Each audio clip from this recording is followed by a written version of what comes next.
Hello বন্ধুরা, আশা করি সবাই ভালো আছেন। কারণ অনেক দিন গরমের পর একটু ঠান্ডার বাতাস আমি একটা সন্ধ্যার স্ন্যাক্স নিয়ে চলে এলাম। তো আজকে বানাচ্ছি মোগলাই। তো দেখতেই পাচ্ছেন ময়দা মেখে আমি রুটির মতো বেলে নিয়েছি। এতে ডিম, টমেটো, লঙ্কা কুচি, পেঁয়াজ কুচি, গোলমরিচ, নুন দিয়ে দিয়েছি। দিয়ে এর মধ্যে রুটির মধ্যে দিয়ে দিলাম, চারিপাশটা একটু জল হাত বুলিয়ে নিয়েছি।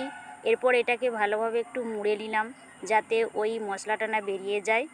এরপর আস্তে আস্তে তেলটা গরম হয়ে গেছে, আমি এর মধ্যে ছেড়ে দিলাম। একদম ওভেনটা লোতে রাখতে হবে, কারণ খুব জাল লাগলে এটা পুড়ে যেতে পারে। সেই জন্য আস্তে আস্তে একটু উল্টে পাল্টে এটাকে ভেজে নিতে হবে। যেহেতু খুবই পাতলা করে বেলেছি, ওই জন্যে চারিপাশটা মুড়ে যেতে পারে। তো আস্তে আস্তে আমি এটাকে ঘুরিয়ে ঘুরিয়ে ভালো করে ভেজে নিচ্ছি যাতে মুচমুচে হয়। এই জন্য একটু